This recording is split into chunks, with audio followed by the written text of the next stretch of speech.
तो पिछली बार भी 12 तारीख से ही एग्ज़ाम स्टार्ट हुआ था, पर फ़र्क इतना था कि एग्ज़ाम जो था यूपीएसआई का वो 12 दिसंबर से चालू हुआ था और इस बार 12 नवंबर से चालू हो रहा है। तो अपने पर्सनल एक्सपीरियंस से कुछ ऐसी चीज़ें बताऊँगा कि जिनका एग्ज़ाम है कल और जो एग्ज़ाम सेंटर पे पहुँचने से पहले ये गलती ना करें और ये चीज़ें आपके पास होनी चाहिए। इससे बाद में पछतावा ना हो आपको अगले 5 सालों का, क्योंकि उससे पहले तो ये भर्ती आती आती नहीं है। ठीक है, तो चलो वीडियो को स्टार्ट करते हैं। उससे पहले नीचे लिंक होगा जिनका बाद में एग्ज़ाम है, वो ग्रुप को जाके जॉइन कर लो टेलीग्राम का। यूपीएसआई वाले बच्चे उसमें 1700 बच्चे हैं करीब, तो वहाँ पे जाके आप लोगों की हेल्प हो जाएगी। वहाँ पे एग्ज़ाम का एनालिसिस भी हम करवा देंगे। ठीक है, क्योंकि कल मैंने बहुत सारे बच्चे जानने वाले हैं, उनसे मैंने बोला है कि मेरे को पर्सनली कॉल करके पेपर का पैटर्न समझाएँ, कैसा क्या सीन है। ठीक है, तो आप इच्छुक हो तो नीचे लिंक होगा टेलीग्राम का, उसको जाके जॉइन कर लेना।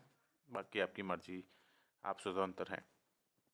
एग्ज़ाम सेंटर पे जाने से पहले, ठीक है, आपको क्या करना है, पहले अपना जो सारा सामान है जिससे आपको एंट्री मिलेगी वो आपको रख लेना है। सबसे पहले आपको एडमिट कार्ड रखना है अपना, ठीक। और सबसे ज़रूरी बात, ध्यान से सुने कि आपके पास आधार कार्ड होना चाहिए, आधार कार्ड अनिवार्य है।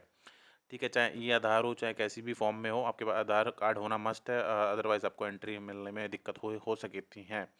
और हो सके तो आधार कार्ड के साथ कोई और आईडी भी ले जाना, वोटर आईडी, डीएल वगैरह, है ना? और जो भी आपकी जो आईडी है उसकी फ़ोटोकॉपी भी करवा लेना एक।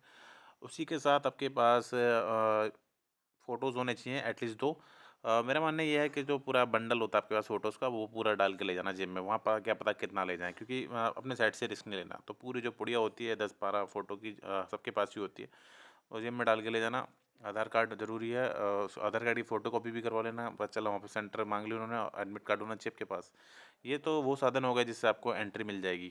ठीक है, अब आप पेपर किससे करोगे उसके लिए जो बोर्ड है उन्होंने ट्रांसपेरेंट पेन अनिवार्य कर दिया है। ट्रांसपेरेंट पेन, पारदर्शी पेन, मतलब जिसमें जो रिफ़िल होती है वो सामने से दिखाई दे जाती है। आपने देखा होगा, जो 3 रुपए वाले रंग-बिरंगे पेन होते हैं, लाल, पीला, हरा, नीला, उसमें अंदर दिखता नहीं है। ठीक है, तो उस वैसे पेन अलाउ नहीं है। ठीक है, जो पेन ट्रांसपेरेंट है जिसमें रिफ़िल दिखती है और जिसको हम खोल के रिफ़िल निकाल के फेंक देते हैं ख़त्म हो जाने पे और नई रिफ़िल डाल देते हैं, तो इस टाइप के पेन अलाउ है ना? तो इसी टाइप के पेन ले जाओ। और एक बहुत ज़रूरी बात, पेंसिल भी साथ में लेके जाएँ। ठीक है, लास्ट टाइम कुछ ऐसा हो गया था कि जहाँ पे मेरा सेंटर था गाज़ियाबाद में, बीवीडीआईटी, वहाँ पे पड़ा होगा बहुत सारे लोगों का, इस बार ही पड़ा है, मैंने देखा है, बाबू बनारसी दास गाज़ियाबाद में। तो उन्होंने पेन अलाउ नहीं करा था, उन्होंने बोला था पेंसिल से ही होगा। तो आपके पास एक पेंसिल, शार्पनर और रबड़ और पेन होने चाहिए, और ट्राई करना है ब्लैक और ब्लू दोनों पेन हो आपके पास, 2-2 पेन हो दोनों। ठीक, ये चीज़ें हो गई, तो इससे ये हो गया कि आपको एंट्री मिल जाएगी अंदर और आपके पास अब पेपर देने का भी साधन हो चुका है। ठीक है, कुछ चीज़ें जो आप जो पहन के ना जाएँ, ठीक है, वैसे तो इनसे कोई दिक्कत नहीं होगी, आपको बाहर निकालना पड़ेगा, बट ये है कि अगर आप किसी के साथ हैं तो स्लीपर वगैरह में जाएँ तो ज़्यादा बेटर रहेगा। ठीक है, और जैसे कोई ज्वेलरी वगैरह किसी के पास हो, रिंग्स वगैरह हैं, जैसे गर्ल्स की होती हैं, इयररिंग वगैरह, तो वो भाई कुछ भी नहीं डाल के जाना है, आप सिंपल कपड़ों में आपको ऐसे ही जाना है। हो सके तो चप्पलों में जाओ, क्योंकि जूते वगैरह, बेल्ट वगैरह भी नहीं पहन के जाना, सब निकलवा के बाहर रखवा देते हैं। लास्ट टाइम भी यही हुआ था और इस टाइम भी यही होने के पूरे-पूरे चांसेस है। अब बात कर लेते हैं कुछ टिप्स की, जो अब आप जैसे ही वहाँ पे बैठोगे कंप्यूटर के सामने, है ना? तो आपको थोड़ा-सा, क्योंकि मैं आपको एक बात बता दूँ कि जहाँ पे आप बैठोगे वहाँ पे जो भर्ती हो ऑलरेडी सिपाही हो वगैरह भी होंगे अलग-अलग स्टेट के, ठीक है? तो वो लोग थोड़ा-सा वहाँ पे क्योस करते हैं, थोड़ा शोर-गुचारा मचाते रहते हैं आपसे, ठीक है? तो थोड़ा-सा आपको फ़ोकस रहना है, ठीक है? और अटेम्प्ट की बात, जैसे ही पेपर आपका चालू होगा तो आपको करना ये है कि जिस पैटर्न से आप मॉक में अटेम्प्ट करते आओ, जैसे कोई पहले मैथ करता है, कोई रीजनिंग, कोई जीके, कोई हिंदी, मैं यहाँ एक पर्टिकुलर पैटर्न नहीं बताऊँगा, जिससे, क्योंकि आप टाइम ही नहीं है इतना, कल एग्ज़ाम है आपका, तो जो आप फ़ॉलो करते आए उसी को फ़ॉलो करना, ठीक है? और इसमें इम्पोर्टेंट बात ये है, जैसे कि किसी ने रीज़निंग को प्रेफ़रेंस दी, जैसे कि पहले मैं करता हूँ रीज़निंग, तो जैसे कोई पहले रीज़निंग करने गया तो उसने देखा कि पहला क्वेश्चन आ गया उसके पास एनालॉजी का, ठीक है? वो उससे नहीं हुआ। दूसरा क्वेश्चन उसके पास आ गया सीरीज़ का, ठीक है? नंबर सीरीज़, वो भी नहीं हुआ। तीसरा क्वेश्चन आ गया उसके पास, लेट्स से कोडिंग डिकोडिंग का, वो भी उससे नहीं हुआ। चौथा भी आ गया उसके पास ब्लड रिलेशन का, ठीक है? वो भी उसको समझ में नहीं आ रहा है, ठीक? तो बैक टू बैक 4 क्वेश्चन हो आगे सामने, वो नहीं हुआ, तो इस केस में इसमें होता क्या है कि बच्चा फंबल कर जाता है उसे लगता है कि पेपर बहुत ही ज़्यादा हार्ड है, ठीक है? उसको खुद को ये नहीं पता कि अगर उसके 120 भी सही हो गए, तो मतलब 40 क्वेश्चन भी अगर उसको छूट गए, तो वो टॉपर की लिस्ट में आ सकता है। मतलब 40 क्वेश्चन छूट भी गए, तो भी बहुत बड़ी बात नहीं। तो यहाँ पे अगर 4 भी छूट रहे हैं स्टार्टिंग में, तो अभी भी 36 और बचे हैं छोड़ने के लिए, तो डरने की क्या बात है। मतलब पेपर करना तो पूरा अटेम्प्ट है, पर स्टार्टिंग में 4, 5, 6 क्वेश्चन अगर छूट भी मतलब छूटने का मतलब ये है कि बहुत ज़्यादा हार्ड है, आपसे नहीं हो रहे हैं, तो डरने की बात नहीं है। ऐसा होता है मोस्टली जो पेपर होते हैं ऑनलाइन, उसमें जो आपके हार्ड क्वेश्चन होते हैं, कोई भी सब्जेक्ट आप उठा लेना, मैथ्स में, रीजनिंग में, हिंदी, जीके में, तो आपको स्टार्टिंग में ऐसे क्वेश्चन डाले जाते हैं जिससे आपको प्रेशराइज कर जाए, और ये सब चीज़ें चेक करी जाती हैं भाई एग्ज़ाम में। बाकी जो पेपर का लेवल होगा वो प्रीवियस ईयर जैसा ही होगा, ठीक है। कुछ मैंने बहुत सारे लोगों को ये बोलते हुए देखा है कि पेपर ऐसा हो जाएगा, वैसा हो जाएगा, कैट के क्वेश्चन होंगे, मैट के होंगे, ऐसा कुछ नहीं होगा भाई, है ना। यूपीएसआई के बच्चे चाहिए यहाँ पे, बच्चों को पास करना है एक्चुअली में, फेल नहीं करना है, क्योंकि फेल करना है तो भाई मेरे को दे दो, मैं पेपर बना के दे दूंगा एक ऐसा, ठीक है, जिसमें से वैकेंसी ही नहीं भरेंगी, ठीक है। मैं क्या, आप खुद बना लोगे ऐसा पेपर, है ना, दाएं बाएं से 8-8 क्वेश्चन उठा के सेट में डाल दो, और 54 सेट बनानी बहुत बड़ी बात नहीं है, आप 54 सेट भी बना लोगे, ठीक है। ऐसा सेट खुद डिज़ाइन कर लोगे आप जिससे बच्चे कर ही ना पाएँ, ठीक। तो ऐसा कुछ नहीं होता है भाई, पेपर इजी टू मॉडरेट होते हैं, ठीक है। मॉडरेट टू हाई बहुत लो जाते हैं, और उनकी जो कट ऑफ होती है वही बहुत कम ही जाती है, ठीक है।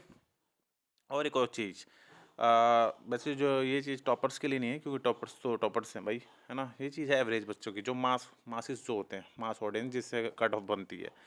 उसमें क्या होता है, बच्चा एक एवरेज तैयारी के साथ जाता है पेपर करने, बट कुछ ना कुछ फंबल कर देता है, जैसे घबरा गया, ये कर दिया, वो कर दिया, तो जैसे वो मैथ करने बैठ गया तो वो मैथ ही में लगा पड़ा है, ठीक है। 50 मिनट 55 मिनट निकाल दिए वहाँ पे, फिर रीजनिंग करने चला गया वो, वहाँ पे भी 40 मिनट खा गया अपने, तो करीब 95 मिनट चले गए उधर, ठीक है। तो 25 मिनट बचे इधर, तो अफरा तफरी में भाई कहीं ना कहीं वो गलत भी ज़्यादा ही करेगा, फिर जीके गलत कर जाएगा, फिर 10 मिनट में करने के चक्कर में 10 मिनट में जीके कर दूँ मैं, उससे ये होगा कि उसका जो सेक्शनल कट ऑफ है वो कहीं ना कहीं वहाँ पर रह जाएगा। और आपको क्या लग रहा है कि आप 14 करके पास हो जाओगे? नहीं, नॉर्मलाइजेशन होना है इसमें सेक्शनल वाइज, ठीक है। अभी उसका तो वैसे कोर्ट में केस चल ही रहा है, सुप्रीम कोर्ट में चल क्या रहा है, मतलब ऑर्डर हो चुका है, और 25 फरवरी का रिजर्व है, पता नहीं कितने साल और रिजर्व रखेंगे। वैसे सुनने में ये जा रहा है कि 15 तारीख को शायद कुछ और रिलीज़ करते हैं। इससे पहले 8 अक्टूबर को भी एक SLP का पड़ा था, उसका भी कुछ सीन नहीं हुआ। देखते हैं 15 तारीख का क्या सीन होगा। काम ऐसे ही चल रहा है आजकल, क्या कर सकते हैं उसमें। तो ये सारी चीज़ें मैंने आप लोगों के सामने बता दी कि सेक्शनल बाई पास होना बहुत ज़रूरी है। अगर आपने 20-20 भी करके चले आए, मतलब करके चले आए नहीं, मतलब फर्स्ट हैंड में आपने 20-20 भी कर दिए, तो 20 चौक 80 हो गया ना।